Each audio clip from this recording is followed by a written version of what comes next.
man. All right, welcome to Quarantine Check-In. My guest today is the very funny Justin Siekierka. I mispronounced your last name. You did very well, Robert. Congratulations. Awesome. One of the few who have in my entire life.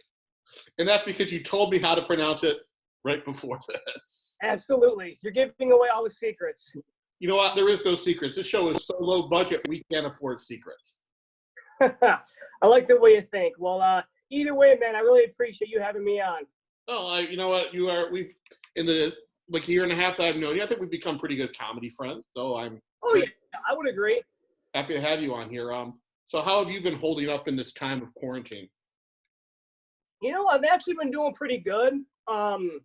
Needless to say, I've gone through some other things in my life that I would consider worse than this. So, you know, it's a little boring, but I mean, hey, it is what it is. It'll be over with at some point soon, and then we'll get back to, you know, some sense of normalcy, I hope. What new skill are you trying to learn while you are stuck in your house? Oh, man. Well, I've always wanted to have like a really nice looking lawn, and I've never been able to get it looking nice. Like, I easily have the worst lawn in the entire neighborhood. So I'm trying to figure out ways to get it healthy and green. But the past few years, something has always come up that has prevented me from giving me time to work on my lawn. So finally now I have the time. That's cool. That's cool. At least you're trying something worthwhile. I am trying to learn Klingon. Oh, really? Yes. And you know what? It's pretty difficult, mostly because I don't have a practical use for it, except at some point I will write a joke in Klingon and I will get the Star Trek crowd. I think that would be awesome. And with you doing shows at the comic shop, I think it will be beneficial for you to learn Klingon. It's weird. We're not really drawing a comic book fan base to our shows. We're drawing, really? Yeah, most of the people who shop at the store, except for one person, I think, comes from our ads elsewhere. So that's actually really good. You know, if you're drawing in people who aren't fans of comic books, that's a pretty damn good feather to have in your cap. Yeah, we had Corey Hall on the show end of last year or early this year, I can't remember. And he wrote a whole set based on comic books, but halfway through, I think he realized that the only real comic book fan in the audience was me. Oh. So I thought that was interesting.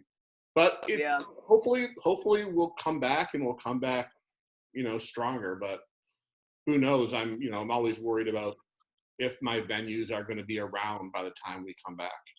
Yeah, you know, I'm not as worried about that because I know the venues that I hold shows at, they're still doing like curbside service, and they're still keeping relatively busy, you know, even though they can't have people in the establishment, they're still doing pretty good. And I personally donated some money to them, and, you know, I've been buying beer and whiskey to kind of help drum up business, you know, so I'm trying to do my part to make sure that they're staying afloat. That's good. That's good. It's going to be a different world when we come out of this.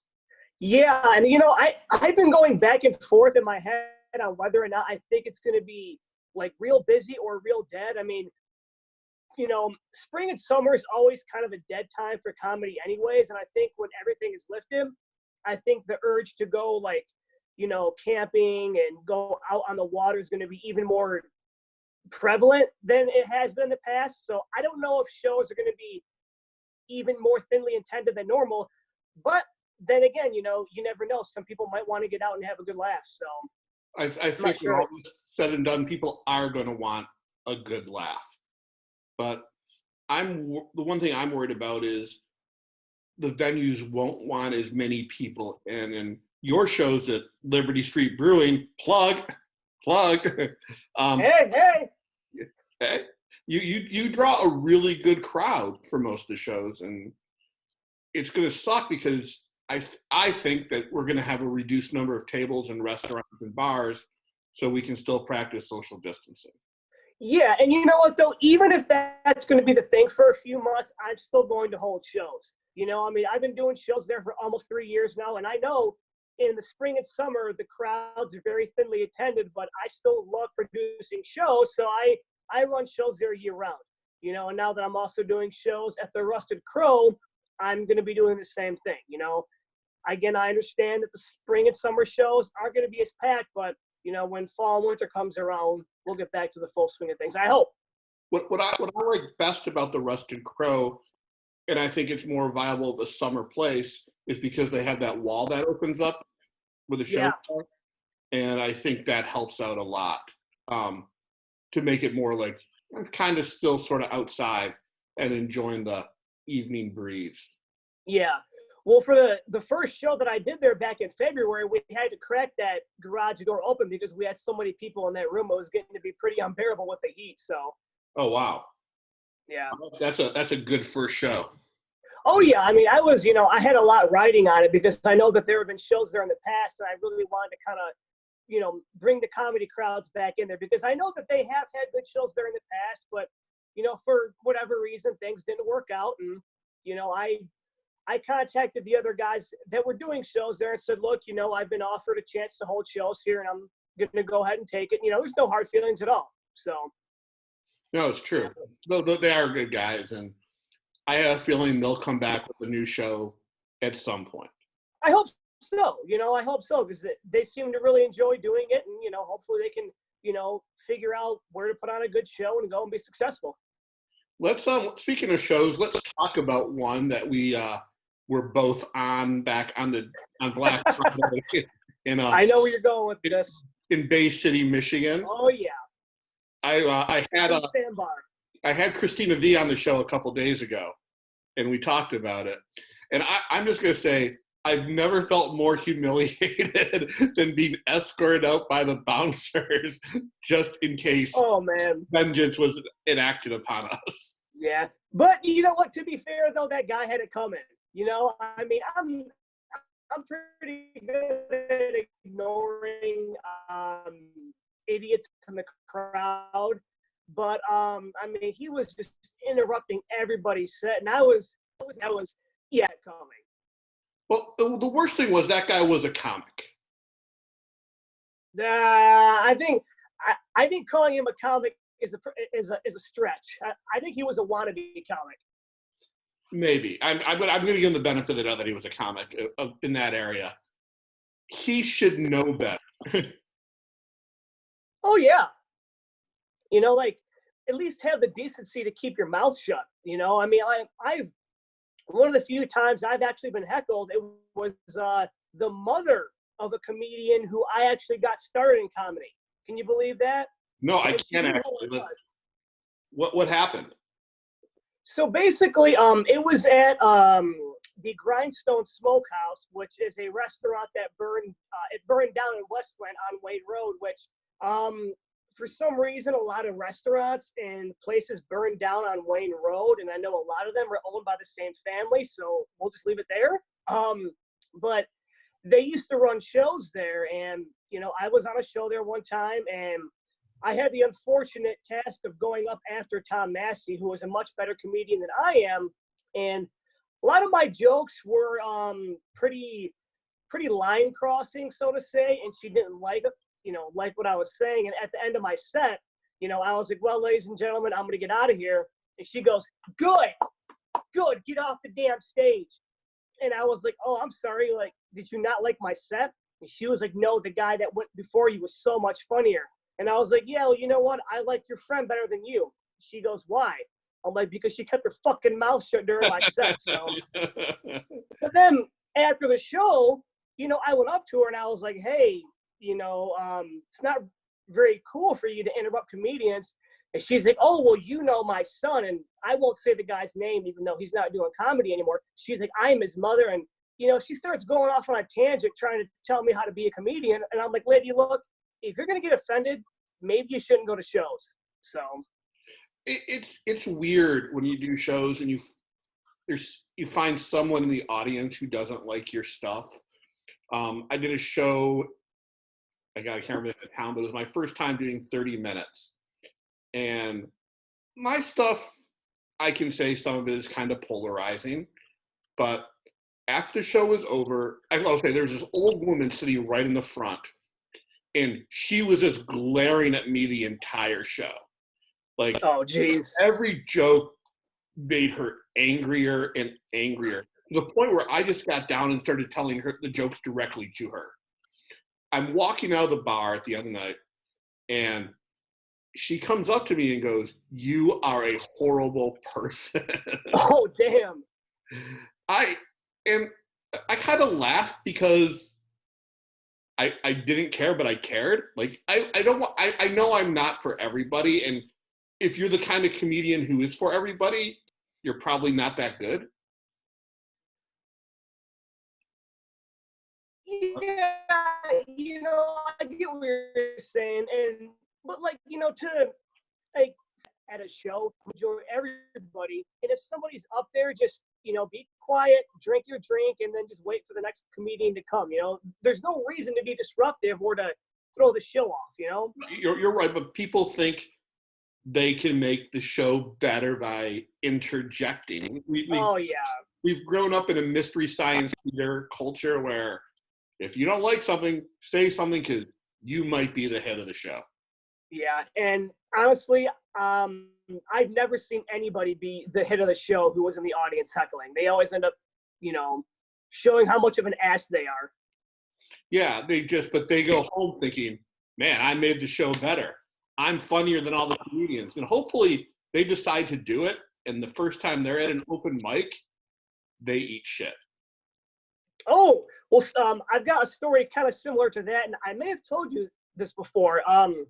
So years ago, when I was with my ex-girlfriend, her friend's boyfriend at the time was this like crackhead alcoholic who, as soon as he found out that I did comedy, he would go on and on and on about how awesome he could do, and he'd go up there and be, the funniest guy of the show. Well, there was a show at Laugh Tracks one March, and there was a huge snowstorm, and they were like this close to canceling the show, but they needed one more comedian. So I was like, hey, dude, now's your chance to go up there and show everybody what you have. And it was the worst, best set I've ever seen in my life. This guy made the biggest ass of himself, and it was so satisfying to see that. Okay. God, it was so satisfying. That's awesome. I do want to, now that you brought up, I want to talk about this one open mic I was at the Red Front in Kansas City. And this guy comes up, and he is fucked up. And he comes up, he goes, "I don't tell jokes, I tell truths." And I'm like, oh, fuck, this is going to be awesomely bad. And he talks about how he used to work on a battleship in the Navy or Air Force, I can't remember, and how he would go into planes and jerk off in them. What the fuck? Then he's getting no laughs. And then out of his pocket, he pulled out a little kitten. And started a kitten? A kitten. A live kitten. A live kitten. And then the bartender just turns and goes, "Cats are not allowed in here." And he goes, "What the holy fuck? It's my support animal." And oh, Jesus Christ. I thought that was the most amazing train wreck I had ever seen. And I wish I recorded it because it was so unbelievable. And I was so glad I was there. Yeah. Those are definitely the shows you hear about when you say, "God damn it, I wish I was there," Yeah. So how did you start doing comedy, and why? So stand-up comedy is something that I always wanted to try, like even throughout high school, but I didn't do it until I was out of college. I was on a date with this girl at Mark Ridley's for an open mic night. And, no offense to anybody that was there, but nobody was very good that night. And when we were saying our goodbyes, I was like, I think I could probably go up there and do better than most of those people. And she was like, well, give it a shot. So I did, I wrote a bunch of stuff down. And then months later, I called up Joey's and got on their open mic. And I went and did my first 5 minutes. It actually went pretty well. And I was like, okay, that's, that was a lot of fun. And from that point on, I just started doing it more and more frequently. And I did have a small period in my life where I wasn't doing comedy. But then, when I broke up with my ex-girlfriend, I'm like, okay, you know what? Now I have time to do this. I really want to start taking it seriously. And, that's when I got into doing it a lot more often. And that's when I got into producing shows, which is what I really love to do. Like producing shows is my real passion. Producing shows is fun. I like performing better than producing, but there's a satisfaction I get. I'm guessing you get the same satisfaction, is when you put together a killer lineup that people get excited about. Oh yeah. And then, to hear the buzz beforehand and then like the positive reaction afterwards, like that is so satisfying, Oh, exactly. I love it when people say they're excited for the next show based on the one they just saw. Oh yeah, that is like, and they ask you, when's the next one? When's the next one? That really gives you the motivation to keep going, to keep producing killer shows. Yeah. How long do you have been producing at Liberty Street? So in October, it'll be 3 years. And the first show that I did, I was obviously real nervous about because I didn't know what to expect, but the first show there was a hit, and it's just been up ever since, Like I said, obviously in the spring and summer, the shows are thin, but man, like everybody there just gets like so pumped up. The community loves it. People are always hitting me up, when's the next one? Do you plan to keep on doing this? And the answer is yes. I mean, it's so much fun doing shows there. Now, I am excited because I hear I think next show back, you have a really killer lineup. I have a really killer lineup. Yes. It's going to be Tanner Oliver, Brett Hayden, Alan Black, and then some guy that goes by Robert Frank is going to be closing it out for me. Have you heard of that guy? I have heard of him. He is pretty awesome, and I know he's been working on a lot of new material. Awesome. Well, I know the people there, they can't wait to hear it, so yeah, I'm really looking forward to that. I am too. Hopefully it'll be sooner than later. Exactly, yeah. What has been the weirdest thing that you've encountered while producing a show? The weirdest thing I've encountered? Oh, man. God, I don't really know if I've encountered, like, anything weird, but I will say that there's, like, sort of a strange tradition where if I have a dream about my show being a disaster, it always turns out being one of the best shows. Like oh, sorry, go ahead. No, I wish I've had dreams about that. I'm always panicking before a show. Like, for the 2 big theater shows I did at the Village Theater in Canton, man, you want to talk about having some freaky dreams, of like people having heart attacks on stage or like nobody coming, and like that's that gives you anxiety for those big shows. That's my big anxiety, is nobody showing up. Oh yeah, I mean, I'm not gonna lie, like for the theater shows I've done, I check the ticket sales probably 20 times a day, and if like I go through a day where no one's bought any tickets, I'm like, what the hell's happening? Why is no one buying? But then of course, come showtime and you see that 200 plus people are coming, you're like, okay, I can rest easy now. Now, I saw that the theater actually posted the first show online. Yeah, I had no idea that they did. Well, they posted the second one. I'm not sure why they never posted the first one. It was weird because I was looking to see when the Village Theater was going to potentially start having shows again, which of course, nobody knows. And then I was looking up some comedy things on YouTube. And then obviously, with the way technology is, to put 2 and 2 together, and that was in my recommended videos. And I was like, holy shit, I got to watch this. And then, man, it was fantastic. That, that made my day seeing that on YouTube. Yeah, and it's awesome. And I'm going to give you a suggestion that you ask them if they could cut something together so you can show what a show was like to promote the next one. Yeah, to kind of do almost like a highlight reel is what you're saying. I was going to say a commercial. Yeah. Oh, yeah. And I mean, of course, I plan on continuing shows there as well. And I was actually in talks with other theaters, some bigger ones, before, the shit hit the fan around the world. So, hopefully when this is all over with, I'll have meetings with those other theaters too. Yeah, fingers crossed. So, how do you think COVID-19 or the aftermath of COVID-19 is going to change comedy? Well, here's one thing that I hope. I hope that when we go back to telling jokes, I hope that we're not bogged down with quarantine jokes, toilet paper jokes. And I swear to God, if anybody tells a Tiger King joke, they're getting the light. So I mean, I have not watched Tiger King. I'm not becoming part of the problem. please don't. I think I've already said this. I know way too much about Carol Baskin than I care to know. Yeah, same here. And yeah, I think if COVID-19 never happened, Tiger King wouldn't be a pop culture phenomenon. Yeah, it would not be. But I mean, it happened to come out when nobody had anything to do, and it was this weird, like, crazy documentary. So everybody kind of jumped on board. I mean, because look, let's be honest. Every single quarantine joke and toilet paper joke and Tiger King joke, it's been told. It's been told numerous times. I've seen it on social media so many times. Nobody wants to hear that shit anymore. Well, we're all going through this horrible thing, and I think no one's going to want to be reminded about it. That's very true. Unless you have a very clever twist on something. Yes, if it's extremely original, by all means, give it a shot. But yeah, with COVID-19 changing comedy, I think people are going to be a little leery at first about telling some jokes that may be a little bit too sensitive. But like, time heals all wounds, and eventually, it'll just kind of be like one of those things that happened. I mean, right now we're still in the thick of it, but like I said, time heals all wounds, and we'll be able to move on eventually.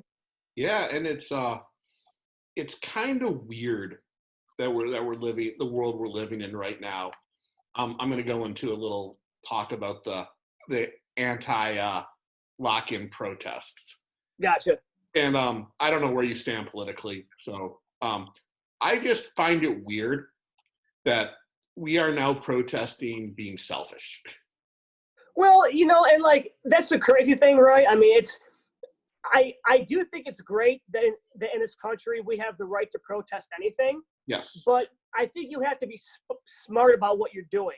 There are other ways that you can protest and other ways that you can, share how you feel without endangering yourself, No, exactly.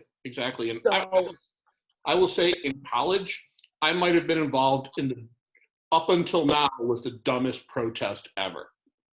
What was that? The Two Live Crew was supposed to play our college, and the university decided not to let that happen. Oh, man. Now, I am not a fan of Two Live Crew. Never was. But yet I protested it because it seemed like the thing to do. And all I could think of is, man, there are more important things that I could be protesting. Yeah, but hey, again, you know what? That is your right to go and protest on behalf of Two Live Crew. And, I mean, again, it's people's right to do so. But honestly, if you really want to make a change, go vote. I wonder how many people who are protesting for whatever they're protesting, I wonder how many of them actually vote, Well, I'm sure the majority of them were Trump supporters. But, they could have been. I mean, it's because I know that there were a bunch of protests in different states as well with Republican and Democratic governors. So, who knows? And again, I don't think it was a smart idea. I don't think it was safe, but it is the right to do so, but I think they could have expressed their anger in different ways than to endanger themselves and potentially extend the lockdown that we're in. Yeah, I mean, this lockdown's affected everybody. I mean, I got laid off a week and a half ago. No, I'm starting to hear that. It's all right. I mean, something better will come along. Yeah, I mean, I'm furloughed right now, so I'm just waiting to get the call to go back to work, hopefully in the next few weeks. So. Well, I mean, it's going to start happening. I know. I just read yesterday that Ford is starting to call back people. So. Yeah, and then once Ford and GM get back into business, like that's where my works. That's where the majority of business comes from at my job. So I think once they go back, I'll be getting the call back. Yeah, that's awesome. And I mean, look, this is a dark time, but in the scope of our lives, this is only a blip. Oh yeah, I mean, they're like I said, I've been through worse things before, and I mean, as crazy as it seems right now, worse things have happened, and spoiler alert, worse things are going to happen. Hopefully, not for a very long time. No, hopefully not. Well, hopefully nothing like this. But I have never anticipated in my life that I would be survive in the midst of a pandemic. You know what? I don't think anybody has, because it hasn't happened before. You know, I mean, not in our lifetimes, but there's been. Yeah, not in our lifetime. But I hope going forward, I hope people don't become so scared that they stop living the way that they were before this. I mean, obviously, you know, we're gonna have to take precautions, you know, in the coming months, but just don't live in hope, don't live in fear, you know? No, exactly. I mean, right now, I just want to invent the microphone condom, because open mics are going to get disgusting. Yes. It's gonna be different for a while. Yeah, it's going to be very different. Let's see. Out of all the venues in Detroit that you've performed at, which one is your favorite? Oh man, you know, even though it's not around anymore, I gotta say Joey's, man. I loved Joey's so much. They were the easiest, you know, like that was the easiest open mic to get on. They were the most accommodating, and just like the feel of that room was fantastic. And I was heartbroken when they went under. I had Dan Turco on the show. He'll be on the show too before you, and he was also talking fondly of Joey's. I wish I was doing comedy here in Detroit when Joey's was around. Oh, it was so much fun. I feel like I've missed out on something. Yeah, Joey's was great, and I drive past it very frequently, and it breaks my heart to see it being used as a used car lot. Like every time I just shake my head, I'm like, why? Yeah, you know, it was a fun room, man. It was so much fun. It's weird. We always have fond memories of the places we started doing comedy at. Exactly, yeah. And it's weird. Like the first place I ever did it doesn't exist anymore. It was this place called the Arts Bar in Kansas City, and I've always wanted to go back there for a show, but I will have to live vicariously through Bill Morrison, who I hooked up with the guy who ran it, and he did Gotcha. like there. So it was like I've had one more performance there. Gotcha.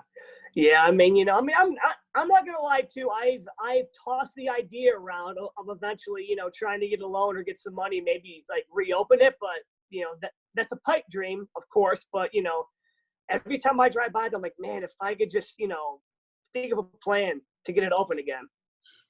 Do you think comedy clubs are going to exist after this in some form or another? Or in some form or another, I think they are. But you know, the longer this goes on, you know, that becomes more questionable. You know, I mean, I know I saw that there's a GoFundMe for Mark Ridley's. I'm not sure what's going on with one night stands.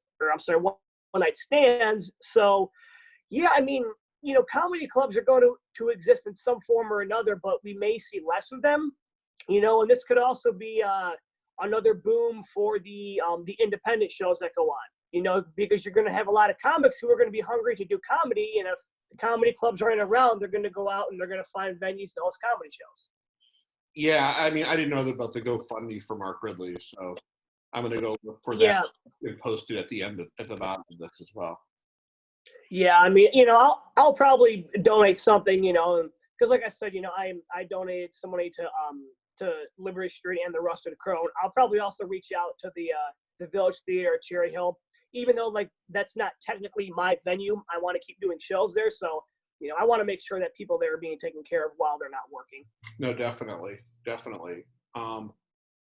What are your goals once this is over? And not for your shows, just for your personal comedy goals.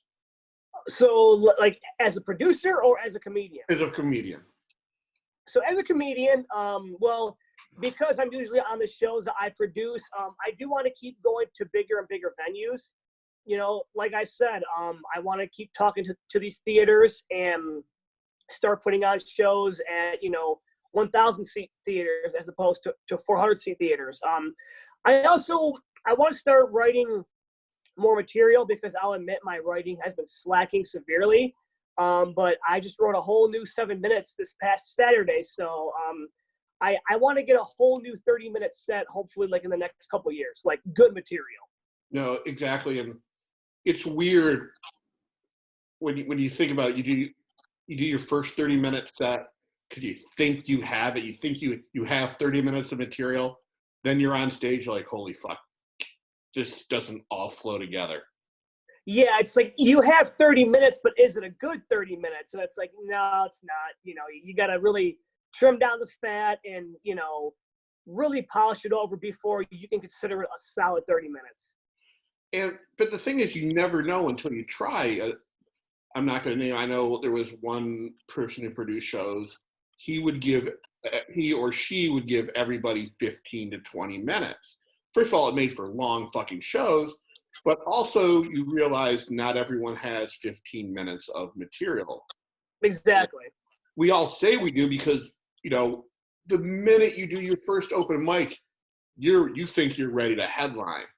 Oh yeah, you're on top of the world, and of course, if it's well received, you're like, holy shit, in 6 months I'm gonna be at Madison Square Garden.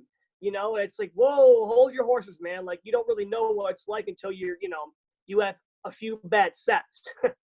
Well, you look at people like on Netflix, and you're like, oh wait, I saw him a year ago, like do 5 minutes on a Comedy Central show. Now he has a Netflix special. Oh man, that guy has only been it for a year. But you don't realize there's 10 to 12 years before that, just grinding, hitting up every shitty little open yes. mic, and then going in a car and doing as many open mics as you can, calling it a tour and going, all right, I got some inroads in this city, and it's just it's just so hard to go out there and network and make this dream a reality. Oh yeah, and I think as comedians we have to be very honest and realize that very, very few of us are actually going to make it, if any. It's 0.001%. Yeah, so it's like, hey, you know what? Have fun while you're doing it, but don't put all your eggs in one basket, and don't quit your day job, and don't pour everything you have into something, because be realistic about it. No, and I did a show with the Kara Karachi produced back up at her bowling alley show in, I think, Flushing, Michigan. And we got there a little bit early, and I was sitting down with a bunch of other comics. There was a comedian from the west side of the state talking about quitting his job and pursuing comedy full time. And he only been there for like 6 months. And all I could say, it just blurted out, that's the dumbest thing I've ever heard. Yeah, and again, I don't think it's mean to say, but I think it's being truthful and being realistic, But there's a thing where every comedian is delusional. Oh yeah, So we get addicted to the laughter that we're getting, and we think that we're farther along than we really are. Oh yeah, we've all been there. I've been there before, for sure. And I talked about it on the show. Last time I was at Showcase, I had Roger watch my set, and I had a fucking killer set. Like, I had laughter. I had to cut a joke because I wanted to make sure I didn't go over the 5 minutes. Yeah. And I went up to Roger afterwards, and he said, man, you're funny. You're too dirty. I can't use you. And that hurt. Oh yeah.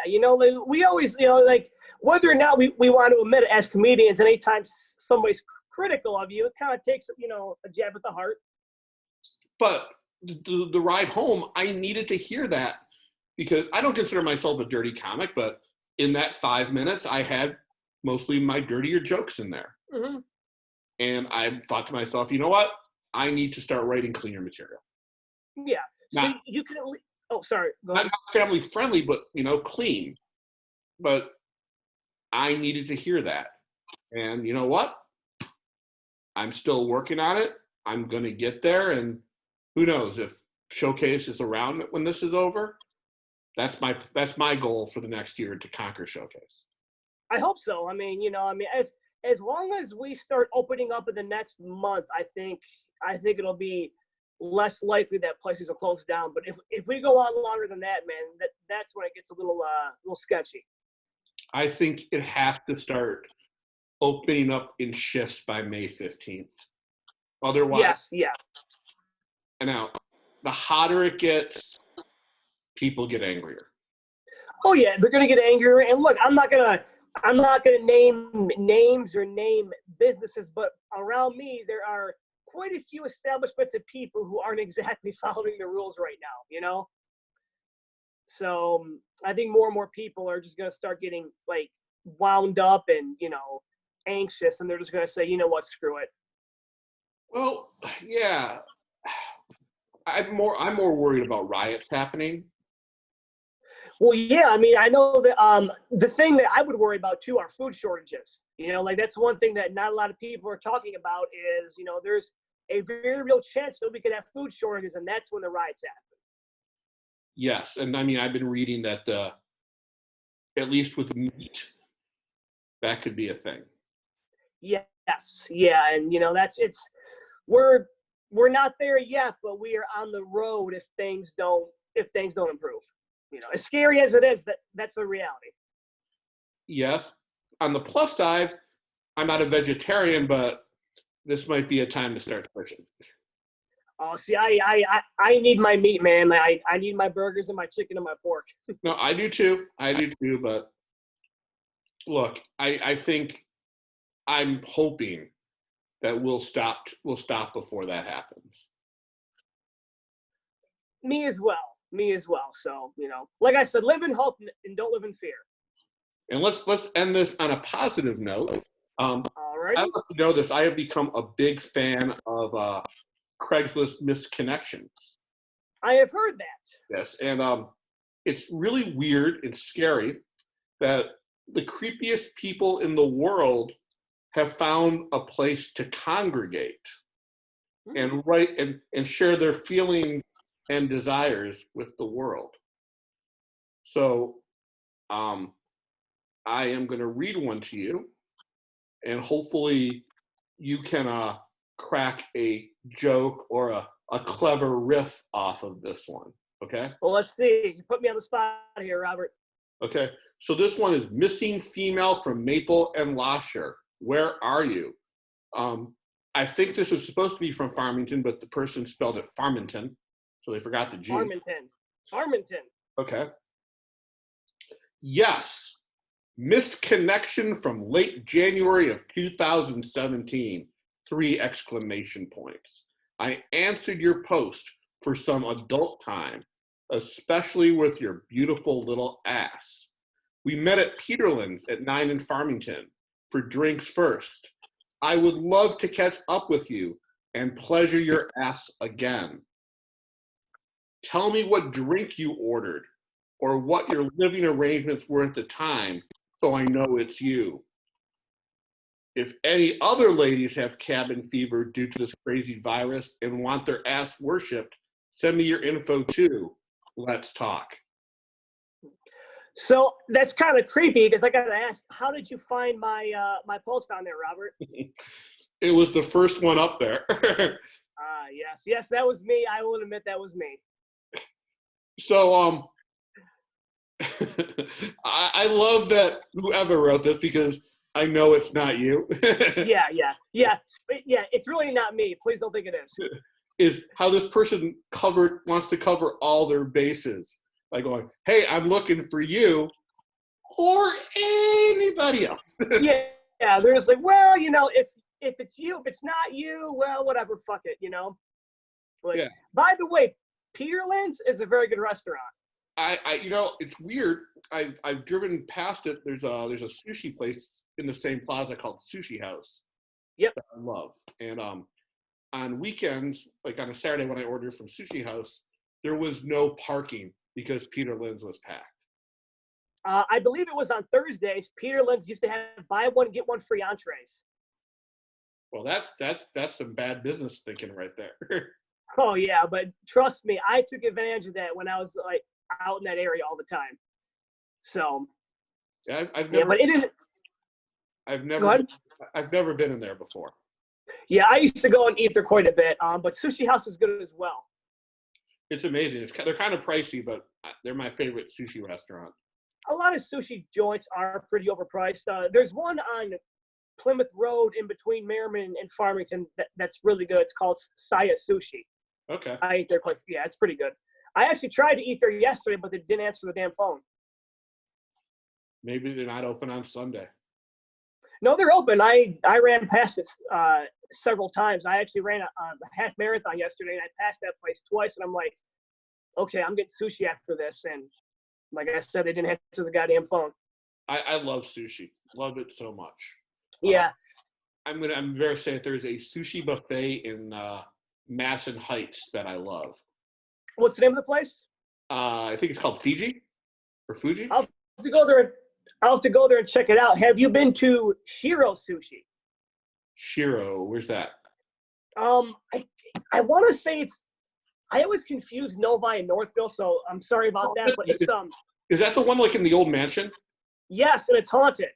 Yes, I've been there many times. Many times. Yes, it's so weird eating sushi in an old like Victorian mansion. It's crazy the contrast. Yeah, I think that place is great. That's one of the first places I ever had sushi.